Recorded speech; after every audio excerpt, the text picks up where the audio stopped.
Do you have a wireless smart meter at your home? Or do you work or live near a cell tower? If you answered yes to either of these questions, then today's story is for you. Because it's about a large and ever-growing number of people who every day are having to live with a medical issue that many governments and experts say simply doesn't exist. And it's also about the only town in America where many of these people are fleeing to in an effort to protect themselves. I guarantee, if you, one of your children, or a loved one haven't been feeling well lately and don't know why, and you're beginning to wonder, then you really do not want to miss this, especially the ending. In 2023, Brandon Barrett woke to find his pillow stained from bloody fluid leaking from his ears. To the young man, it felt like the last nail had finally been hammered home in his lengthy battle against a mysterious illness he'd been fighting since 2019. And now, for the first time, he began to contemplate suicide as possibly his only source of relief. Brandon owned a motorcycle shop just north of Buffalo. 4 years ago, he'd been training as a professional dirt bike rider. A healthy outdoors enthusiast who could deadlift over 660 pounds. He'd been enjoying his life to its fullest, looking forward to his future, when suddenly his body began to betray him. First with a feeling of constant nausea, then excruciating migraine headaches that felt like his skull was being cracked open from the inside, to memory issues, brain fog, depression, eye problems, burning skin, and finally, heart arrhythmia. Monique Grimes, in her early 30s, had just moved to Florida to begin a new career as the speaker for a public policy group. When on her third morning in the Sunshine State, she woke feeling nauseous, fatigued, and with a terrible headache. And then her chest began to pound wildly from heart palpitations. Naturally alarmed, she saw an internist, a neurologist, and finally a psychiatrist, without receiving a single diagnosis or possible explanation. Actually being told by one that there was nothing wrong with her, because as he put it, if we can't test it, it doesn't exist. Hard to believe. In desperation, Monica began making excuses for how she felt, telling herself it was from the stress of her recent move. But the symptoms kept piling up, until by the end of the following week, her speech had become so slurred and jumbled, she couldn't form a complete sentence in front of an audience. Sue Howard, in her late 40s, was living in Westchester County in New York with her husband Michael when she became sick, first experiencing fatigue and brain fog, and then, over time, migraine headaches, eye problems, burning skin, and heart arrhythmia. She even grew allergic to the places where she'd always found peace and refuge, in her favorite coffee shop, at a neighborhood bookstore, and even in her own living room. But once again, after numerous visits to doctors, and after receiving no diagnosis or even a mildly effective treatment, she became forced to live indoors, where for the next 10 years, she suffered a quiet living hell. Audra Bogasek was in her 50s and living in Pittsburgh with her husband John, when in 2012, employed as a dental hygienist, she began suffering from nosebleeds, burning skin, gallstones, you name it. Then, as time progressed, so did her illness, to the point that every day became a nightmare, filled with migraines, insomnia, fatigue, nausea, and frightening heart palpitations. Audra too became forced to live indoors, unable to leave her home to go to the movies and restaurants she used to enjoy with her many friends. Carmen Scherer was a Spanish teacher at a middle school in Virginia Beach when she started having attacks of pain and heart palpitations, sometimes so bad that her husband had to pick her up. At first she thought she'd maybe had a stroke, as she was experiencing difficulty speaking and her hand wouldn't cooperate to open her car door. Soon though, the attacks began happening weekly, then every day, until finally she was forced to quit her job. Then they started striking when she was at her kids' school, in the supermarket, and even at home. Usually when a person gets sick, she says, you get support. That's part of what helps you get better. But without answers or being taken seriously by doctors, you have to quit working. You have to quit socializing. You have to quit your previous life, because it feels like nobody believes you and you become lonely and withdrawn. Diane Shu was a PhD operating and managing a research farm with her husband Bert in Iowa. In 2007, she suddenly began suffering severe headaches, intense burning sensations, fatigue, disorientation, memory problems, and heart palpitations, until she too became housebound, unable to assist her husband in even the most basic of day-to-day tasks. As often, she was bedridden for long stretches at a time, until finally, she became forced to resort to the most unbelievable treatment you could ever imagine, which I guarantee when you learn about it at the end of this video, will blow your mind. Hello. For as long as I can remember, I've been fascinated by weird events that seem impossible but are true. And that's what this channel is all about, bringing strange, unbelievable stories to you once a week. So if you're a fan of the mysterious, the inexplicable, the unbelievable, but true, subscribe, give me a like, hit the notification button, and I promise, with every new video, I'll do my best to keep blowing your mind.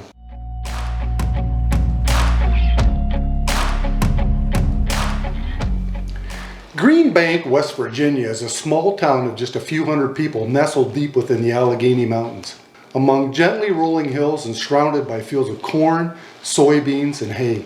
Green Bank prides itself as being far removed from the fast pace of the outside world, with both its people and the town enjoying a calm and quiet soul, a sense of stillness and shared generational history that blankets everything, from the town's weathered buildings to its unhurried pace. It's a type of place where just the thought of a sprawling suburb would be tolerated the same way a fly swatter makes friends with a fly. The nearest town of any size is an hour's drive away, over winding roads through dense forest and across numerous mountain streams. Visitors arriving for the first time often remark on the sheer vastness of the landscape and how the dense trees seem to swallow you whole, making your world seem much smaller and more intimate. To most people in the town, though, they view their isolation as a gift, allowing them to live simply and deliberately. Here they have no need for the latest gadgets or the fastest internet connection. They don't measure life in seconds, but in seasons, in harvests, and by the natural procession of time. In Green Bank, everything moves slow, and that's exactly how they like it. For a short period of time, though, in the early 1950s, it didn't look like things were always going to be this way. They grew alarmed and threatened to rise up when they learned the federal government had secretly been purchasing large swaths of land in and around their beloved town. They wondered why, and who or what could possibly be behind this sudden interest, and just how drastically it might end up affecting their quiet lives. But little did they know that soon, many of them would come to consider the government's intrusion as almost a godsend. You see, the federal government and the National Science Foundation chose Green Bank as the location of the world's largest and finest observatory because of the isolation of the town and its location deep within a valley in the Alleghenies. And so on October 17, 1957, groundbreaking and dedication ceremonies were held, with the first telescope being erected the following year, an 85-foot tall structure named the Tettel Telescope. Then, over the next number of years, 9 more were built, ranging in diameter from 40 to 300 feet. Today, it's also the home of the Robert C. Byrd Green Bank Radio Telescope, the largest of its kind in the world, with an astounding height of over 485 feet, and a dish that covers 2.3 acres. Many of the world's most important discoveries in space have been made by this giant instrument, as it's used to study quasars, pulsars, map asteroids and planets, and to continue the search for extraterrestrial life. Now, what the people in Green Bank also didn't know at first was, these telescopes are so sensitive that any light or earthbound radio signals drastically interfere with their operation and ability to explore the heavens. So to protect the observatory, in 1958, the Federal Communications Commission created a 13,000-mile national radio quiet zone encompassing the entire area, restricting all incoming and outgoing radio transmissions. And in the very center of this zone, surrounding all of Green Bank, they created a special 10-mile zone, where all Wi-Fi, cordless phones and cell phones, as well as any other wave-emitting equipment, is completely outlawed. the only transmissions allowed being from wired internet or television providers through cable or satellite connections. Overnight, Green Bank became known as the quietest town in America. So quiet that scientists working from there were able to listen to the very corners of the universe, billions and billions of light years away.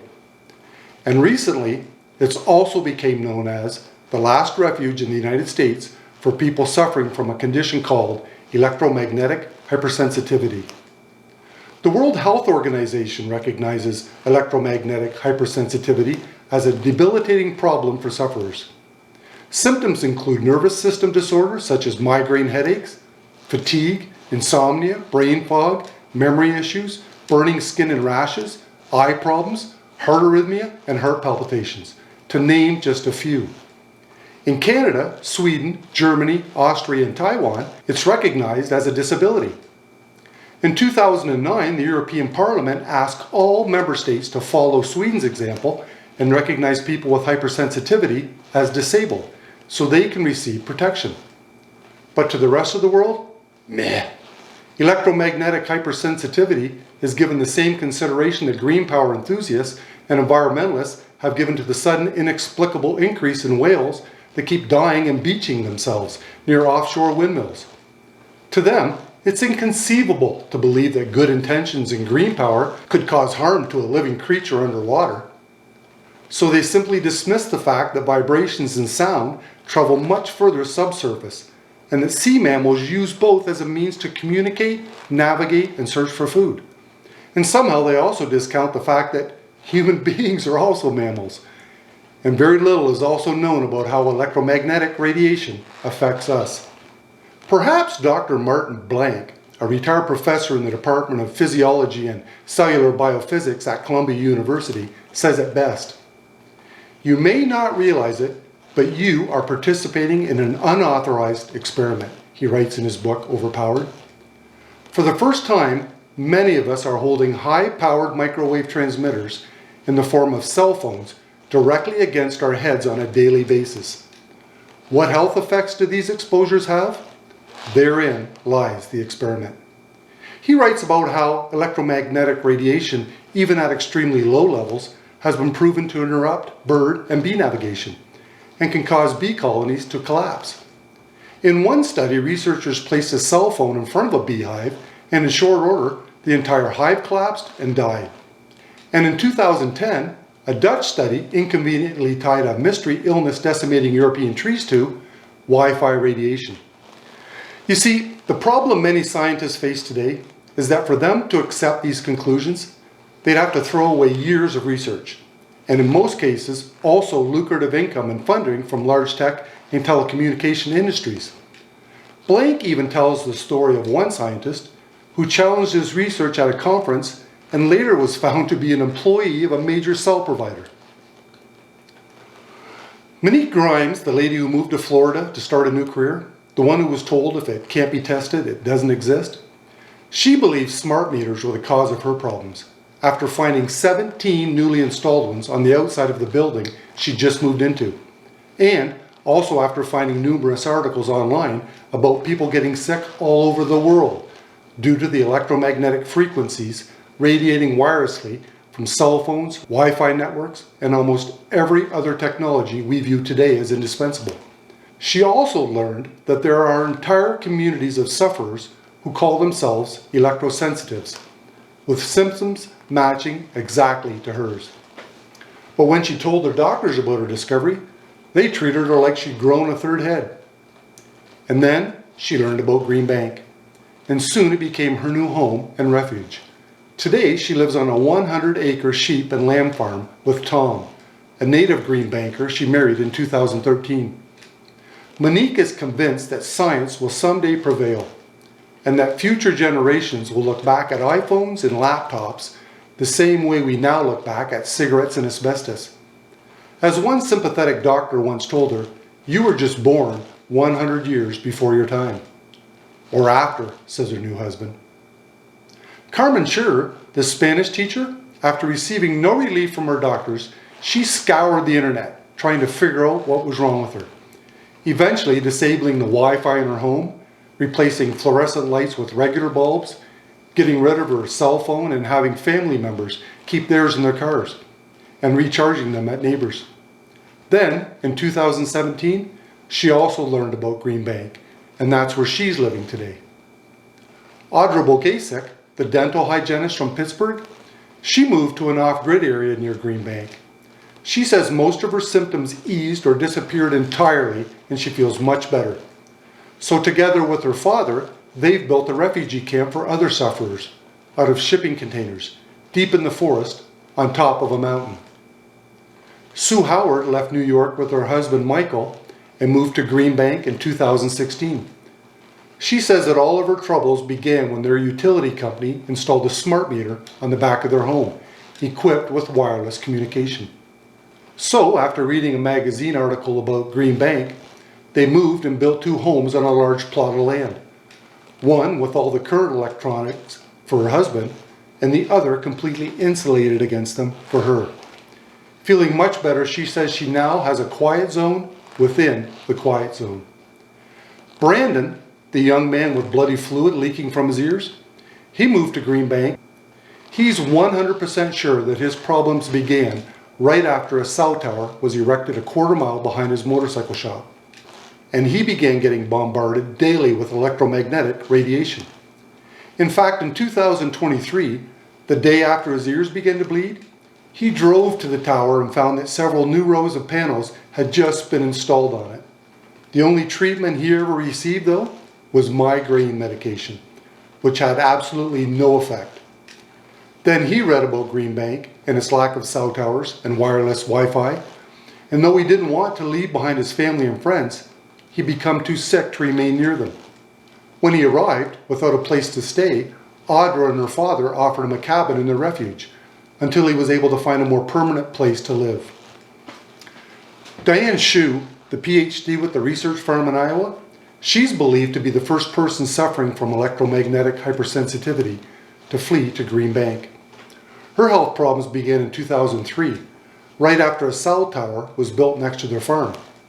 In 2007, after traveling across America with her husband, looking for a safe place for her to live, a park ranger in North Carolina told them about Green Bank, and they immediately drove there. After living for a few days in their car behind a variety store, Diane was amazed to find she was feeling much better. So they purchased land on a hill and built a brick home. Today, her phone rings constantly with calls from people around the world, from sufferers in France, Turkey, Japan, Detroit, Montana, all telling her the same thing. My heart is beating wildly. My skin is burning. I'm having a stroke, Alzheimer's, dementia. My headaches are killing me. I'm living in my car. My home is unbearable. Please help me. I think I'm dying. Sometimes all they do is cry. And on the other end of the line, Diane just listens. Sometimes they show up unannounced in her driveway, out of simple desperation. And she knows exactly what they've been going through. Diane's unable to hold back tears when she remembers how for months, to cope with her debilitating symptoms, she was forced to sleep and live in a homemade Faraday cage, a metal mesh enclosure that completely surrounded her bed, shielding her from the harmful electromagnetic radiation constantly bombarding her. Yet her symptoms still overwhelmed her. It seems the residents of Green Bank, who over 70 years ago came to view the observatory as a godsend, aren't the only people who found in the quiet zone their own little piece of heaven on earth.